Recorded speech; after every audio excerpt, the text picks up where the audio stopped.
Hello friends, मैं विनोद स्वागत करता हूं आपके अपने यूट्यूब चैनल मेवलूस पर। आज हम शुरू करने वाले हैं हमारे सिलेबस के अंतर्गत दी हुई 10वें नंबर की यूनिट, जिसके अंतर्गत आपके जितने भी प्रादेशिक और राष्ट्रीय स्तर पर जो भी आपके आयोग है वो हम शुरू करेंगे। इसी के साथ में पहली यूनिट तो हम समाप्त कर ही चुके हैं। तीसरे नंबर की यूनिट हमारी चल रही है मध्य प्रदेश का भूगोल, और आज हम शुरू कर लेंगे 10वें नंबर की यूनिट। मतलब इस माह में अगर हम देखा जाए, इस मतलब 10 से 15 दिन के अंतर्गत ही हम क्या करेंगे, इन आयोगों को कंप्लीट कर लेंगे और हमारे तीसरे नंबर की यूनिट है वो भी कंप्लीट होती जाएगी। मतलब 3 यूनिट हम क्या करेंगे, 10 से लेकर 15 दिन में कंप्लीट करेंगे। तो देखते हैं आज हम हमारे इन आयोगों के बारे में। लेकिन आयोग से संबंधित प्रश्न पूछने से पहले कुछ डाउट्स भी रहते हैं, ठीक है। पहले उनके बारे में हम चर्चा करेंगे, उसके बाद हम एक एक करके जो भी क्रमानुसार है वो हमारे आयोग हम शुरू करेंगे। इसमें क्या होता है कि कभी कभी ये सीधा सा क्वेश्चन आता है कि निम्न में से कौन सी संस्थाएं संवैधानिक के अंतर्गत आती है और कौन सांविधिक के अंतर्गत आती है। तो संवैधानिक और सांविधिक के बीच में जो ये शब्दों के अंतर्गत थोड़ा सा जो डिफरेंस है ना, उसको समझना बहुत जरूरी है। क्योंकि अगर हमने ये नहीं समझा तो फिर क्या होगा, पूरा जो प्रश्न है हम जितना पढ़ के जाएंगे वो क्या हो जाएगा, गलत हो जाएगा। आपने ये पढ़ लिया कि इसमें इतने सदस्य होते हैं, ये अध्यक्ष होगा, ये समिति में होगा, ये होगा, वो हो गया। लेकिन फिर डायरेक्ट क्वेश्चन उसने उठा के पूछ लिया कि भैया बताओ ये संवैधानिक संस्था है कि संवैधानिक आपकी सांविधिक संस्था या कार्यकारी संस्था है। फिर क्या, फिर वहां पे कंफ्यूजन हो जाता है। तो पहले हम उस कंफ्यूजन को ही खत्म कर लेते हैं, उस कंफ्यूजन को बिल्कुल समाप्त करते हैं और उसके साथ में ही हम शुरू कर लेंगे हमारे प्रमुख आयोग। तो आइए शुरू करते हैं इन संस्थाओं के बारे में। तो मध्य प्रदेश में क्या है, ठीक है, मध्य प्रदेश का पूरे भारत की बात करेंगे आप। राष्ट्रीय एवं प्रादेशिक, ठीक है, राष्ट्रीय एवं प्रादेशिक स्तर पर जो भी आपकी संवैधानिक और सांविधिक संस्थाएं उनके बारे में हम पढ़ेंगे। प्रमुख संस्थाएं उनके प्रकार पढ़ेंगे, ठीक है। अब संस्थाएं क्या होंगी, अलग अलग प्रकार की होंगी, ठीक है। और संस्थाएं जो अलग अलग प्रकार की होंगी, इनके मुख्य रूप से कितने प्रकार होंगे, 3 प्रकार होंगे। अब 3 प्रकार कौन कौन से होंगे वो हम देखेंगे यहाँ पर। तो पहले नंबर पर अगर हम बात करते हैं, पहले संस्थाओं के प्रकार कितने, तो संस्थाओं के 3 प्रकार है, ठीक है। कि अगर पूछना है कि ये जो संस्थाएं होती है वो कितने प्रकार की होती है, तो संस्थाएं हैं ये 3 प्रकार की होती हैं। और इन 3 प्रकार की संस्थाओं में पहले नंबर पे आपकी संवैधानिक संस्था, दूसरे नंबर पे है सांविधिक संस्था। पहली संवैधानिक है, दूसरी सांविधिक संस्था है और तीसरे नंबर पे कौन है, कार्यकारी संस्था है, ठीक है। अब पहले नंबर से शुरू करेंगे, उसके बाद दूसरे और फिर तीसरे नंबर पे, फिर अलग अलग देखेंगे विषय की कौन सी संस्था किसके अंतर्गत आती है। संवैधानिक संस्था जिन्हें हम कॉन्स्टिट्यूशनल इंस्टीट्यूशंस के नाम से भी जानते हैं, ठीक है। संवैधानिक संस्थाएं क्या होती हैं, ठीक है, तो इनके बारे में हम जानते हैं यहाँ पर। ऐसी संस्थाएं जिनका प्रावधान संविधान में किया गया है, ऐसी संस्थाएं जिनका प्रावधान किसमें किया गया है, संविधान में किया गया है। मतलब वो संस्थाएं जिनको सीधे से जगह जो दी गई है वो किसमें दी गई है, संविधान में दी गई है। अब संविधान में अगर दी गई है जगह तो इसमें क्या होगा, इसका एक अपना विशेष महत्व होगा, इसके एक अपने उद्देश्य अलग होंगे, ठीक है। इसमें संशोधन है वो आसानी से नहीं होगा, ठीक है। तो वो सब चीजें हम यहाँ पर देखेंगे। वे संस्थाएं जिनका प्रावधान संविधान में किया गया है या मूल रूप से जो संस्थाएं संविधान में जुड़ी हुई है वो संस्थाएं संवैधानिक संस्था कहलाती है।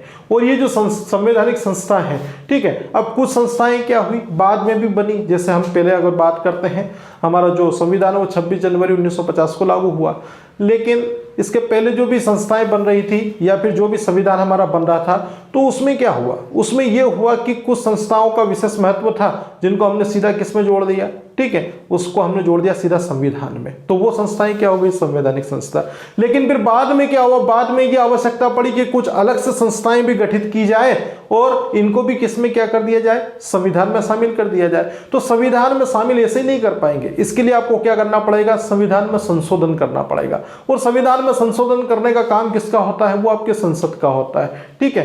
तो पहले तो वो संस्थाएं जिनका सीधा सा जो प्रावधान है वो संविधान में कर दिया, लेकिन कुछ वे संस्थाएं जिनमें, ठीक है, जिनके लिए, ठीक है, वे संस्थाएं जिनके लिए संविधान में ही संशोधन कर दिया गया है, या फिर वे संस्थाएं जो संविधान संशोधन करके संविधान में जोड़ी गई है, वो संस्थाएं कौन सी, वो भी संवैधानिक संस्था।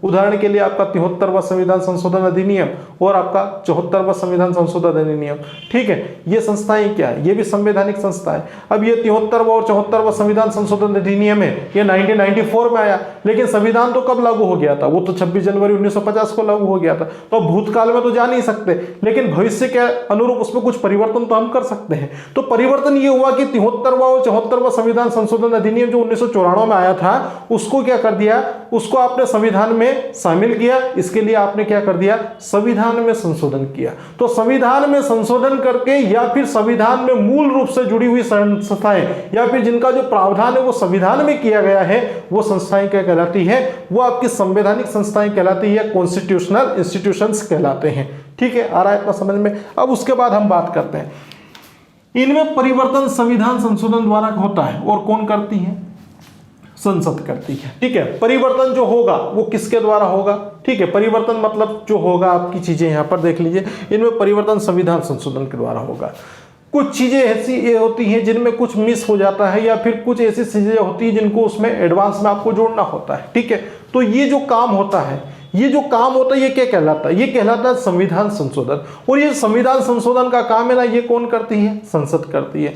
ठीक है, ये मूल रूप से पहला तो ये प्रश्न आ जाता है, ठीक है, कि संविधान संशोधन कौन करता है, प्रधानमंत्री करता है, मुख्यमंत्री करता है, राज्यपाल करता है या फिर संसद करती है। तो उसका सीधा समय उदाहरण है आपका कौन सा, संसद, क्योंकि संसद में ही लोकसभा, राज्यसभा और राष्ट्रपति जुड़े हुए हैं आपके। तो वो तीनों बॉडीज जो आपस में है मिली हुई, वो आपस में जुड़कर क्या करती है, संविधान में संशोधन करती है। और वो जो लोकसभा और राज्यसभा है ना, उसी में क्या है आपके, वो राज्य से जुड़े हुए सदस्य ही उसमें शामिल किए गए हैं। ठीक है, जिसमें राज्यसभा में आपके राज्य से प्रतिनिधित्व दिया गया है और लोकसभा में सांसद चुने हुए हैं आपके, राष्ट्रपति तो दोनों के साथ में जुड़ा हुआ है। तो वे संस्थाएं जिनका प्रावधान संविधान में किया गया है या फिर जिनको जोड़ने के लिए मूल रूप से संविधान में ही संशोधन कर दिया गया, वो संवैधानिक संस्था कहलाती है। और इस प्रकार की जो संस्थाएं होती हैं, इनमें जो परिवर्तन होगा वो संविधान में संशोधन करके होगा। या तो आप इनको जोड़ेंगे तो भी संविधान में संशोधन कर सकते हैं, या फिर आप क्या कर सकते हैं, इनमें कुछ परिवर्तन करना चाहें तो भी आपको इनमें क्या करना पड़ेगा, संविधान में संशोधन करना पड़ेगा। और ये जो संविधान में संशोधन करने का काम होगा ये कौन करेगी, ये करेगी हमारी संसद। ठीक है, तो इनमें जो परिवर्तन होगा या चेंजेस होगा वो कौन करती है, वो संविधान संशोधन द्वारा संसद करती है। उदाहरण देख लीजिए, इसका क्या उदाहरण बनता है। इसका उदाहरण दिया आपका केक। ठीक है, केक मतलब अनुच्छेद 148 के अंतर्गत, केक मतलब नियंत्रक एवं महालेखा परीक्षक या फिर उसको बोल सकते हैं comptroller and auditor general of India. ठीक है, भारत का नियंत्रक एवं महालेखा परीक्षक। अनुच्छेद ये आर्टिकल 148 या फिर 148 के अंतर्गत ये प्रावधान किया गया है कि भारत में एक नियंत्रक एवं महालेखा परीक्षक होगा जो संपूर्ण क्या करेगा, जो भी आपका लेखा परीक्षा संबंधित कार्य करेगा। ठीक है, तो ये आपका नियंत्रक एवं महालेखा परीक्षक, ये इसका उदाहरण है। तो यहां से अगर पूछ ले आपसे क्वेश्चन कि केग कैसी संस्था है, केग कैसी संस्था है, तो केग कैसी संस्था है, संवैधानिक है, सांविधिक है, कार्यकारी है या तीनों है, बताइए। फिर वहां पर आंसर आपका बन जाएगा कि केग यानी कंप्ट्रोलर एंड ऑडिटर जनरल, या ठीक है, या फिर आपका नियंत्रक एवं महालेखा परीक्षक संस्था, ये कैसी है, ये मिलेगी आपको कौन सी, संवैधानिक संस्था। तो क्योंकि इसका जो प्रावधान है वो किस में किया गया है, संविधान में किया गया है। अब आगे बढ़ते हैं, आगे बढ़ने पर हमें समझ में आता है दूसरे नंबर की संस्था कौन सी है, सांविधिक संस्थाएं। सांविधिक संस्थाएं, स्टैट्यूटरी इंस्टीट्यूशंस आप इसको बोल सकते हैं। ठीक है, सांविधिक संस्थाएं क्या है, विधायिका के अधिनियम के द्वारा निर्मित निकाय है। ठीक है, विधायिका के अधिनियम के द्वारा निर्मित निकाय। विधायिका मतलब आप समझ रहे ना यहाँ पर। ठीक है, विधायिका मतलब संसद क्या करती है, एक अधिनियम लेके आती है और उस अधिनियम को संसद में पारित करवा देती है और उस अधिनियम को पारित होने के बाद क्या करती है, उन संस्थाओं का गठन कर देती है। ठीक है, अब इन संस्थाओं के निर्माण करने के लिए मतलब कौन सी, सांविधिक संस्था। सांविधिक संस्था का निर्माण करने के लिए आपको किसी भी प्रकार से संविधान में संशोधन करने की आवश्यकता नहीं पड़ती। क्यों, क्योंकि इनको आप है ना संविधान में शामिल नहीं करते। ठीक है, तो अगर पूछता है कोई कि सांविधिक संस्थाएं क्या है, तो सांविधिक संस्थाएं वे संस्थाएं हैं जिनका जो विधायिका के द्वारा एक अधिनियम लागे, ठीक है, ये लेके आती है और उसके द्वारा क्या करती है, उनको निर्मित कर देती है।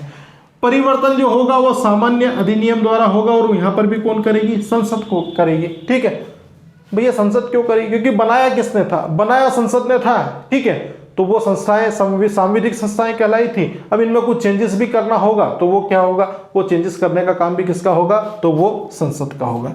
इतनी चीजें क्लियर है यहाँ पर। सांविधिक संस्थाएं वे संस्थाएं हैं जिनको विधायिका अधिनियम के द्वारा निर्मित करती हैं, या अधिनियम लेके जो विधायिका आती है उसके द्वारा जो निर्मित निकाय है वो आपके सांविधिक संस्था या स्टैट्यूटरी इंस्टीट्यूशंस कहलाते हैं। ठीक है, इनमें जो संशोधन होगा वो कौन करेगी, इनमें संशोधन करने का काम होगा वो आपकी संसद करेगी और सामान्य रूप से कर देगी। उदाहरण के लिए क्या दिया हुआ है, केंद्रीय सूचना आयोग। ठीक है, सेंट्रल इंफॉर्मेशन कमीशन। ठीक है, ये जो आयोग बना आपका, ठीक है, ये बना केंद्रीय सूचना आयोग अधिनियम, ठीक है। तो इसके लिए पहले सरकार के लेके अधिनियम लेके आई कि भैया भारत में क्या होगा, लोगों को क्या करना है, सूचना का अधिकार दिया जाए, ठीक है। राइट टू इन्फॉर्मेशन एक्ट पढ़ा ही होगा आप लोगों ने। तो राइट टू इन्फॉर्मेशन एक्ट आपका कब आया, 2005 में आया। इस सूचना के अधिकार के द्वारा ही आपने क्या कर दिया, आपने केंद्रीय सूचना आयोग की क्या कर दी, स्थापना कर दी। तो ये केंद्रीय सूचना आयोग की आपने स्थापना की ना, इसके लिए पहले विधायिका क्या लेके आई, एक अधिनियम लेके आई। और इस अधिनियम को कब लाया गया, 2005 में। तो केंद्रीय सूचना आयोग अधिनियम है वो आया था आपका 2005 में। और इस अधिनियम को पारित किया किसने, विधायिका ने।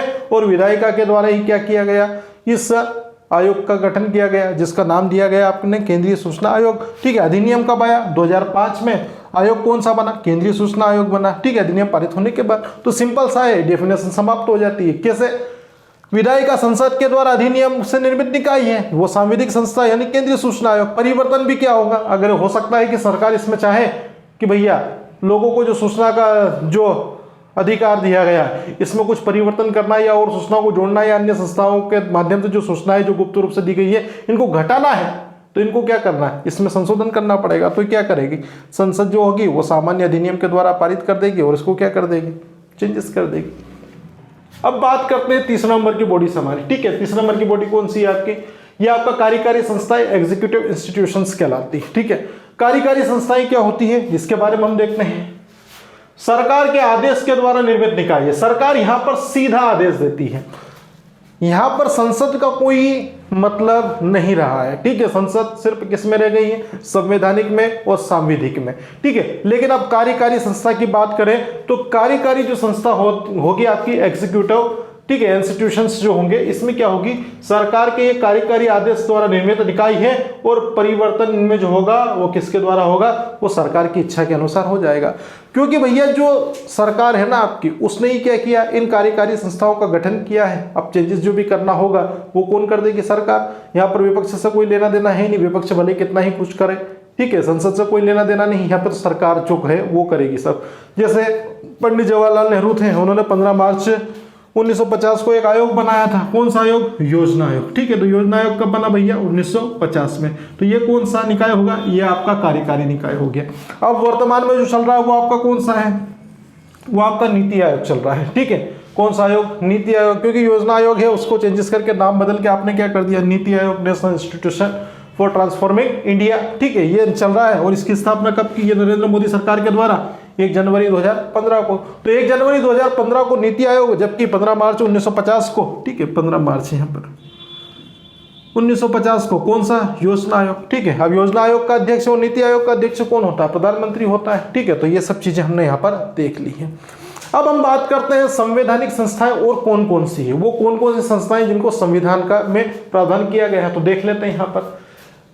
इसमें आता है आपका वित्त आयोग, ठीक है। वित्त आयोग जिसका वर्णन है संविधान के अनुच्छेद 280 में। ये तो डायरेक्ट पीसीएस में पूछा गया क्वेश्चन है भैया कि किस अनुच्छेद के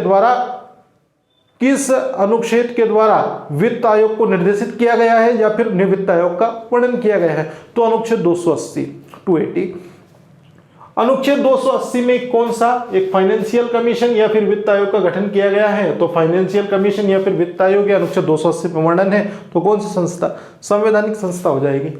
फिर अगर बात करते हैं आप किसकी बात करते हैं, दूसरे नंबर पे चुनाव आयोग है। चुनाव आयोग है आपका जिसे हम इलेक्शन कमीशन बोलते हैं। तो चुनाव आयोग या इलेक्शन कमीशन की बात करते हैं तो इसका जो वर्णन है वो अनुच्छेद 324 में मिलेगा। अब अनुच्छेद 324 में इसका वर्णन है तो आपका जो चुनाव आयोग है वो भी कितने स्तर पर है, 2 स्तर पर है। ये भारत निर्वाचन आयोग होगा, ठीक है, और दूसरा होगा राज्य निर्वाचन आयोग। 1994 के पहले क्या था, सिर्फ भारत निर्वाचन आयोग था, ठीक है। क्यों, क्योंकि इसके पहले संविधान में संशोधन करके 73वां और 74वां संविधान संशोधन अधिनियम पारित नहीं किया गया था।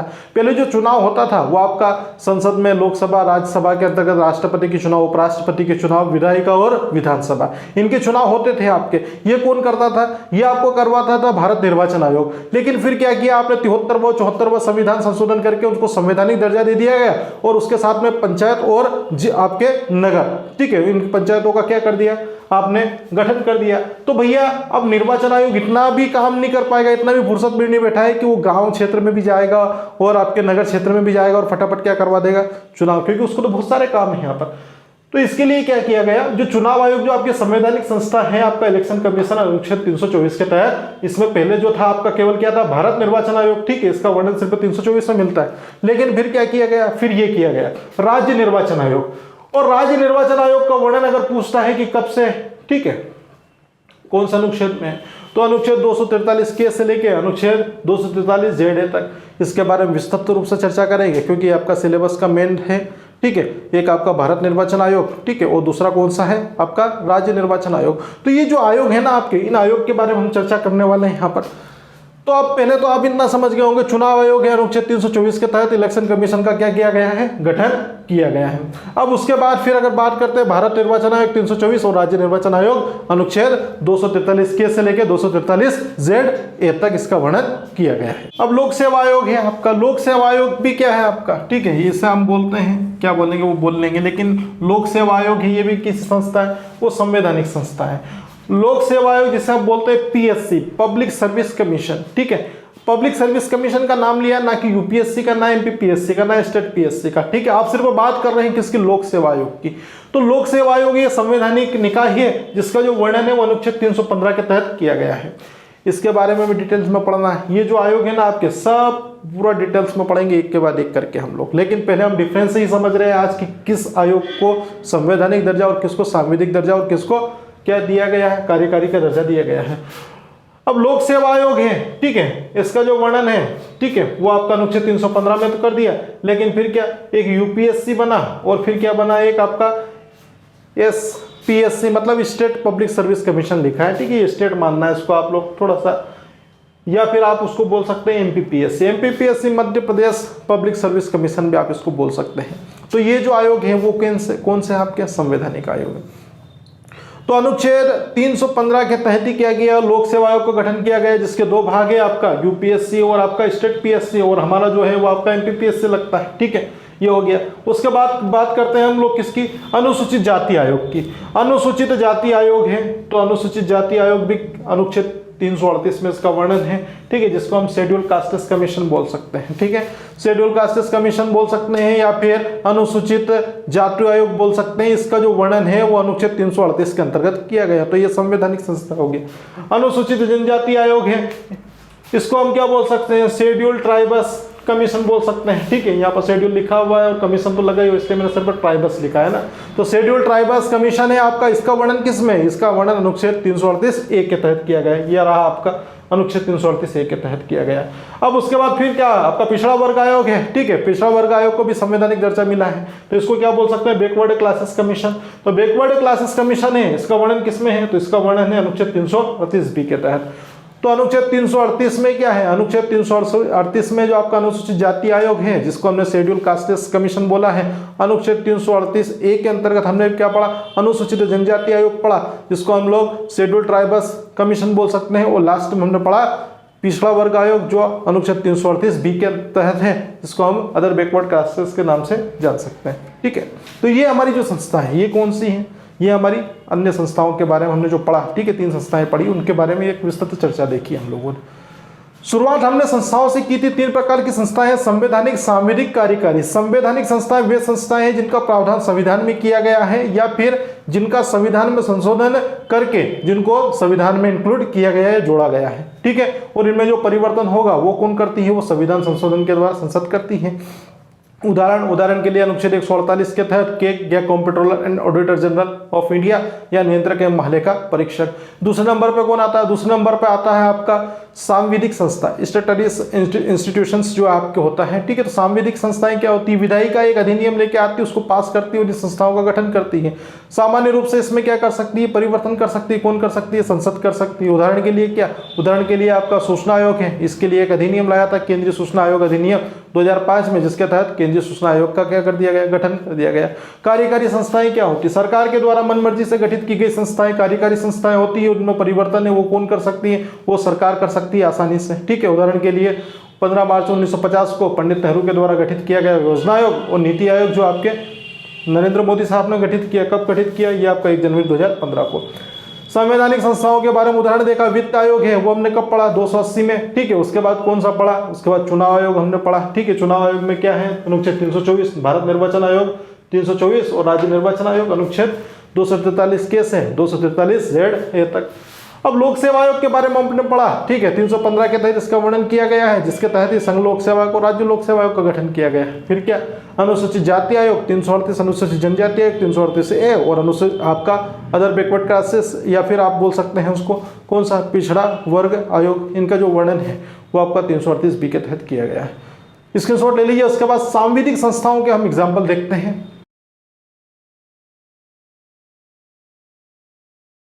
तो अब देख लेते हैं हम लोग कौन सी सांविधिक निकाय है जो संस्थाओं के रूप में जानी जाती हैं और सांविधिक श्रेणी के अंतर्गत आती है। अब सांविधिक श्रेणी के अंतर्गत देखें हम तो इसके अंतर्गत जो आपकी संस्थाएं और आयोग है, इसमें आता है आपका राष्ट्रीय महिला आयोग, नेशनल वुमेन कमीशन। राष्ट्रीय महिला आयोग है तो ये क्या एक आयोग बना हुआ है और ये सांविधिक निकाय के अंतर्गत आता है। संविधान में इसका कोई उल्लेख नहीं है, ठीक है, विधेयक के द्वारा संसद ने इसको क्या किया है, गठित किया गया है। तो ये जो आपका राष्ट्रीय महिला आयोग है और उसका राज्य महिला आयोग है, ये किसके द्वारा बने हैं, ठीक है, तो ये बने हैं आपका ये राष्ट्रीय महिला आयोग अधिनियम 1990 के तहत एक अधिनियम आया था आपका। उस अधिनियम का नाम क्या है, अधिनियम का नाम है राष्ट्रीय महिला आयोग अधिनियम और ये अधिनियम कब लाया गया, 1990 में, ठीक है। तो आप सीधा से ये ध्यान रखना है यहाँ पर नेशनल वुमेन कमीशन एक्ट 1990, ठीक है, 1990 राष्ट्रीय महिला आयोग अधिनियम 1990 में आया, जिसके तहत ही क्या हुआ, आपके केंद्र स्तर पर और राज्य स्तर पर दोनों स्तरों पर क्या किया गया, महिला आयोग का गठन किया गया। तो ये केंद्र स्तर पर राष्ट्रीय महिला आयोग के नाम से जाना गया और राज्य स्तर पर आपका राज्य महिला आयोग के नाम से जाना गया, ठीक है। तो ये हो गया यहाँ तक 1990 का अधिनियम, याद रखना है 1990 में आया था। उसके बाद बात करते हैं हम राष्ट्रीय अल्पसंख्यक आयोग की, ठीक है। राष्ट्रीय अल्पसंख्यक आयोग या national commission for minority, minority मतलब वे धर्म के लोग जो संख्या में क्या है, कम है, जैसे हिंदू बाहुबल वाला क्षेत्र है आपका, मतलब इसमें बहुसंख्यक के अंतर्गत आते हैं। उसके बाद आपके मुस्लिम वगैरह हैं, ठीक है, ये किस में आते हैं, माइनॉरिटी के अंतर्गत आते हैं। तो बस चीज़ों को यहाँ समझ लें कि अल्पसंख्यक आयोग है आपका, ठीक है, इसके लिए भी क्या किया गया, एक अधिनियम लाया गया। उस अधिनियम को कब लाया गया, उसको लाया गया 1992 में। तो ये नाम ही क्या रखा उस अधिनियम का, राष्ट्रीय अल्पसंख्यक आयोग अधिनियम। तो राष्ट्रीय अल्पसंख्यक आयोग अधिनियम ये कब आया था, 1992 में। या फिर आप बोल सकते हैं national commission for minority act 1992 ये आया आपका, और इसके तहत भी क्या आपका केंद्र स्तर पर और राज्य स्तर पर क्या आवश्यकता पड़ गई, आवश्यकता ये पड़ गई कि इनके अधिकारों का हनन ना हो जाए, ठीक है, बहुसंख्यक जो लोग हैं अल्पसंख्यकों का कहीं शोषण ना करने लगे, ठीक है, इसके लिए क्या शुरू की गई, ये संस्थाएं शुरू की गई। तो यहाँ पर पहले नंबर पे हमने देखा कौन सा, राष्ट्रीय महिला आयोग या नेशनल वुमेन कमीशन ने, इसके लिए एक एक्ट आया 1990 के तहत, जिसके तहत राष्ट्रीय महिला आयोग और राज्य महिला आयोग का गठन किया गया। दूसरे नंबर पे आता है हमारा कौन सा, राष्ट्रीय अल्पसंख्यक आयोग, जिसके तहत हमने एक अधिनियम लाया 1992 में, जिसके तहत राष्ट्रीय अल्पसंख्यक आयोग स्थापित किया गया और राज्य अल्पसंख्यक आयोग स्थापित किया गया। उसके बाद ये सबसे इंपॉर्टेंट, यहाँ पर महिला हो, अल्पसंख्यक हो, एससी हो, एसटी हो या कोई भी हो, यहाँ पर किसके अधिकार की बात करेंगे, मानव के अधिकार की बात करेंगे, ठीक है। इसके लिए कोई श्रेणी कोई महत्वपूर्ण नहीं है, यहाँ पर तो सिर्फ सीधा से किसकी बात की जाएगी, मानव के अधिकार, ह्यूमन राइट्स की बात की जाएगी। तो राष्ट्रीय मानव अधिकार आयोग या नेशनल ह्यूमन राइट्स कमीशन है, ठीक है, ये आया आपका, ये अधिनियम के तहत स्थापित किया गया। और ये तो डायरेक्ट क्वेश्चन पूछा भी गया है कि राष्ट्रीय, ठीक है, स्तर पर आपने जो मानव अधिकार आयोग का गठन किया है, राज्य मानव अधिकार आयोग का गठन किया है, तो वो किस अधिनियम के थ्रू किया है या किस अधिनियम के बल पे आपने किया है। तो इसके लिए एक अधिनियम लाई भारत सरकार, और उसका नाम क्या पड़ा, ये आपका रहा राष्ट्रीय मानवाधिकार आयोग अधिनियम 1993 या national human rights commission act 1993, जिसके तहत केंद्रीय स्तर पर और राज्य स्तर, केंद्रीय स्तर पर तो ये आपका राष्ट्रीय मानवाधिकार आयोग और राज्य स्तर पर राज्य मानवाधिकार आयोग या स्टेट ह्यूमन राइट्स कमीशन की स्थापना की गई। आगे देखते हैं फिर कहाँ पर पहुंचे। अब सूचना आयोग की भी जरूरत पड़ी। क्यों पड़ेगी इसकी सूचना आयोग की जरूरत? अरे भैया सरकार क्या काम कर रही है, कौन से डिपार्टमेंट क्या काम चल रहा है, ठीक है, कहीं की गबन तो नहीं हो रहा है, तो इसकी क्या, इसकी जनता को कैसे मालूम पड़ेगा? तो इसके लिए क्या किया है, सरकार के द्वारा RTI लाया गया। RTI मतलब राइट टू इंफॉर्मेशन एक्ट।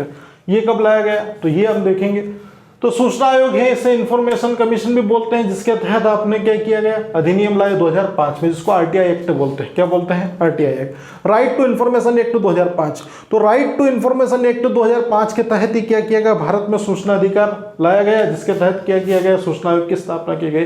यहाँ पर राष्ट्रीय स्तर पर स्थापित किया गया और राज्य स्तर पर स्थापित किया गया। केंद्रीय स्तर पर वो आपका केंद्रीय सूचना आयोग और राज्य स्तर पर राज्य सूचना आयोग का गठन किया गया। अधिनियम कब आया? 2005 में। आरटीआई का भी पूछते हैं।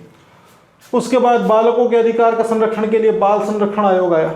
इसके अंतर्गत चाइल्ड प्रोटेक्शन कमीशन आया आपका, ठीक है, जिसको हम शॉर्ट फॉर्म में क्या बोलते हैं, अधिनियम को CPCR, ठीक है। ये एक्ट कब आया था? 2005 में। तो CPCR है आपका, वो कब आया? 2005 में आया। इसका फुल फॉर्म अगर पूछता है तो child protection commission for protection of child rights, ठीक है, ये 2005 में आया था। Commission for protection of child rights 2005, जिसके तहत केंद्र स्तर पर राष्ट्रीय बाल संरक्षण आयोग और राज्य स्तर पर राज्य बाल संरक्षण आयोग की स्थापना की गई। किसके तहत? 2005 के आयोग के तहत। केंद्रीय सतर्कता आयोग या सेंट्रल विजिलेंस कमीशन की स्थापना कर रहे हैं यहाँ पर। केंद्रीय सतर्कता आयोग के लिए भी अधिनियम आया। कब आया? 2003 में आया, जिसके तहत केंद्रीय स्तर पर, ये सिर्फ केंद्रीय स्तर पर ना, तो केंद्रीय सतर्कता आयोग की यहाँ पर क्या कर दी गई, स्थापना कर दी गई। तो ये जो संस्थाएं हमने देखी, ये कौन सी है? सांविधिक संस्थाएं हैं, मतलब वे संस्थाएं जिनका हमने अभी विस्तृत रूप से अध्ययन किया। अब उसके बाद हमने आपकी क्या कार्यकारी संस्थाएं पढ़ी। तो कार्यकारी संस्थाएं आपकी एक योजना आयोग थी और उसके साथ में क्या थी, एक थी आपकी वही नीति आयोग। तो एक बार थोड़ा सा रिकॉल कर लेते हैं, कहाँ से शुरू किया था। संस्थाएं देखी तो संस्थाएं 3 प्रकार की होती हैं, जिसमें एक संवैधानिक संस्था पड़ी थी, दूसरा सांविधिक संस्था है और तीसरी है वो कार्यकारी संस्था है। संवैधानिक जो संस्थाएं हैं, ठीक है, जिन्हें कॉन्स्टिट्यूशनल आपका इंस्टीट्यूशंस के नाम से आपने बोला था, तो संवैधानिक संस्थाएं वे संस्थाएं जिनका प्रावधान संविधान में किया गया है, ठीक है, या फिर संविधान संशोधन करके संविधान में जोड़ी गई है। इसमें क्या होता है, इसमें जो संशोधन होता है वो संसद के द्वारा किया जाता है, ठीक है। और उसके साथ में ही इसमें केग हमने देखा था, केग अनुच्छेद 148 के तहत, जिसके तहत हमने नियंत्रक एवं महालेखा परीक्षक की स्थापना की थी, जिसे आपने कॉम्प्ट्रोलर एंड ऑडिटर जनरल के नाम से जाना था।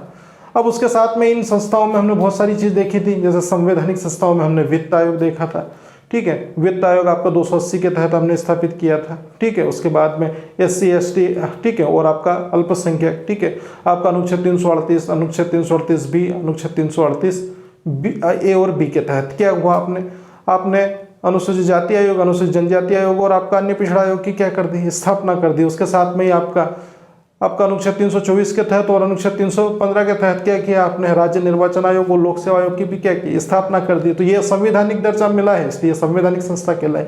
अब फिर बचा क्या था, सांविधिक संस्थाएं। इसमें विधेयक क्या करती है, आपका जो विधायिका होती है वो अधिनियम लेके आती है, उसको पारित करती हैं और संसद इसमें क्या कर सकती है, परिवर्तन कर सकती हैं, ठीक है। इसमें उदाहरण देखा था हमने, कौन सा, वो है आपके सूचना आयोग से संबंधित हो गया। उसके साथ में ये आपकी बची हुई संस्थाओं, जैसे हमने शुरू किया था राष्ट्रीय महिला आयोग है, इसके लिए अधिनियम 1990 में आया था, जिसमें राष्ट्रीय महिला आयोग और राज्य महिला आयोग की स्थापना की गई। राष्ट्रीय अल्पसंख्यक आयोग अधिनियम ये कब आया था, माइनॉरिटी एक्ट 1992 में आया था, जिसके तहत राष्ट्रीय और राज्य स्तर पर स्थापना की।